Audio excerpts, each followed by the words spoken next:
If you're like me, going fishing is a lot like going to Las Vegas. If you're lucky, boy, are you going to have a good time. For many of those who live in Hawaii, visiting Las Vegas is on their calendar every year. But did you know, if you like fishing as much as I do, you should plan to check out a few other places the next time you're there. On today's show, we're heading to the desert to hook up with my friend Ron Rupert for a fishing safari, which will take us to Arizona's Lake Havasu. But along the way, I have to stop and visit one of my favorite places in Las Vegas. Folks, you already know about Las Vegas. You don't want to miss the casinos, you don't want to miss the buffets, but you don't want to miss this. If you are as faithful to your fishing passion as I am, this is one place you must visit. Here in Las Vegas, a city which we in Hawaii refer to as our ninth island, is Fishing Toy Central. If it sounds fishy, it's here. Everywhere you look, you'll see something you can't take your eyes off of. Hanging from the ceiling, you'll see mahi-mahi and marlin and manta. Above your head will be sawfish, sharks, and shibi. You'll also see kahalas and kakus, and of course, just about every boat and every fishing gizmo you could want to have. But let's get back to my friend Ron. He's the real reason for this visit. You see, with Ron being the general manager of the Bass Pro Shop in Las Vegas, you know he's got a fishing toy or two to share with us. So along with Ron's son Alex and his favorite fishing guide Vern Price, we are going to hook up for some fishing action in the Arizona Desert here at Lake Havasu. Today it's a 2-boat caravan for the 5 of us. We'll be jumping on and off between both of these tricked out bass fishing machines. And if you're like me, growing up in Hawaii didn't give you much of a chance to ride boats like this. To say that these boats go fast would be a huge understatement. Vern's boat, specifically designed for tournament fishing, will go more than 70 miles an hour on this flat lake water. And as you can see, Vern enjoys driving with the pedal to the metal. It is amazing how much confidence he has in his boating skills, and how much he wanted to show them to me. The lake this morning is super calm in many places, and it's a little chilly when you are traveling at these speeds. But when you get to the fishing grounds, you'll see why the trip is worthwhile. Who of us would have imagined that the desert could look so beautiful to a fisherman? Good morning, everybody. Let's go fish. Okay, plan A is to have my fishing buddy Kent Nishioka fish with Ron on that boat. On this boat, Ron's son Alex and our professional fishing guide Vern Price will see if we can hook up to some largemouth or smallmouth bass action.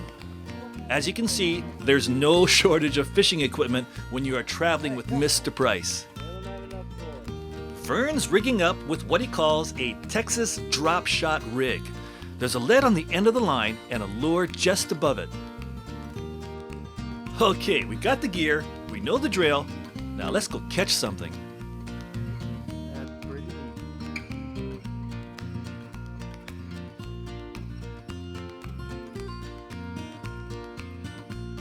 Check this place out, folks. What I like about fishing most is that it gives you the chance to spend some time enjoying the peace and quiet of nature, and there's plenty of it here. But when you are with those who know how to fish as well as these guys, well, it's not long before this happens. Hanapa! Ooh, ouch.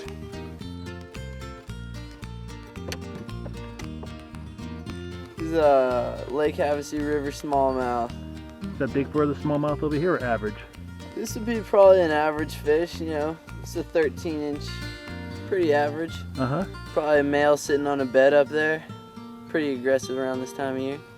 Good deal. We got to get him back in the water, don't we? Yeah, we probably should get him back in the water pretty soon. Look out first. All right.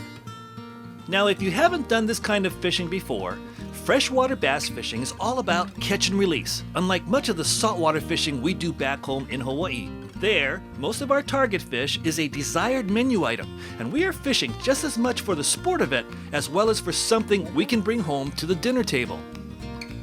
Bass fishing, on the other hand, is all about the sport of it, which is why you see so many anglers releasing their fish after a successful hookup. One of the key elements to this type of fishing is to keep trying different locations. And when you're using boats like these to go from point A to point B, well, it doesn't take very long at all. Now this place looks fishy. Let's try here. The reason Vern has chosen this location is because the fishery managers here at Lake Havasu have placed these fish aggregate devices in the water.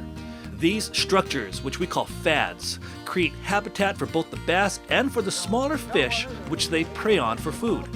Fishing near these structures should increase your odds of a hookup. Oh, like this.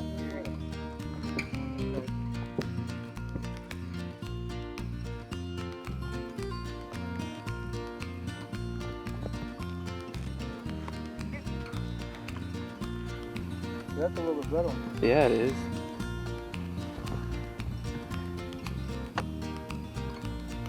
Hey, you got the hot hand today, man. So far. Red eyes.